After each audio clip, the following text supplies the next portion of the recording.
చేయాలి అన్నా, ఏదైనా దేవుడి చిత్తాల కోసం మనం ఎదురు చూడాలి. దేవుడు ఖచ్చితంగా చేస్తారు. నేను అడిగిన ప్రతి ఒక్కటి దేవుడు నాకు సహాయం చేస్తారని మనం నమ్మాలి. నమ్ముటని వాళ్ళైతే నమ్మువానికి సమస్తము సాధ్యం. కాబట్టి దేవుడు మనకి ఖచ్చితంగా కార్యం చేస్తారు, మన జీవితాలని మారుస్తారు. మన జీవితం లోకపరంగా ఉన్నప్పుడు మనం ఎంతో ఇబ్బంది పడి ఉంటాము, ఎంతో వేదనకి గురై ఉంటాం.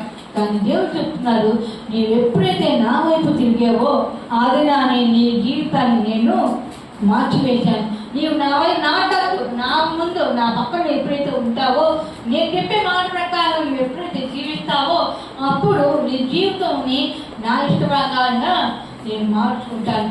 లేదు నీ ఇష్ట ప్రకారంగా నువ్వు చేయాలనుకున్నావు, దేవుడు చెప్తున్నారు నీ జీవితం నీ ఇష్ట ప్రకారంగా చూడాలి అనుకుంటే నీవు గొప్ప మేలుని కోల్పోవాల్సి వస్తుంది.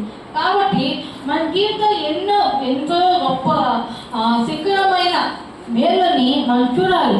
కానీ వాటిని చూడాలంటే మనం ఏం చేయాలి? ముందు ఆయన పక్కన ఉంచుకోవాలి.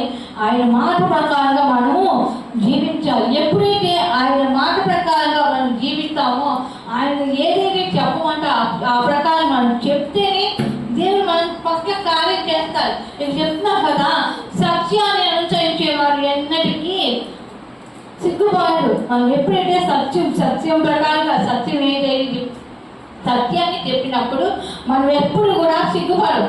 కాబట్టి సత్యవంతుడైన దేవుని వెంబడిస్తున్న మనము సత్యాన్ని పలకాలి, సత్యాన్ని వెంబడించాలి. ఆయన చెప్పే ప్రతి ఒక్క సత్యాన్ని అనేకులకి ప్రకటించాలి. అటువంటి ప్రకటన మనం ఎప్పుడైతే చేస్తామో మనం మౌనంగా ఉండకూడదు, కానీ ప్రకటన చేసేవారిగా మనం ఉండాలి. నిజమైన దేవుడు మనం పూజిస్తున్నాం, అటువంటి దేవుడిని అనేక మందికి మనము ప్రకటన చేసేవారిగా మనం ఉండాలి. కాబట్టి చెప్తున్నాయి కదా, దేవుడు నీ పట్ల ఒక ప్రణాళిక కలిగి ఉన్నారు. కాబట్టి ఆ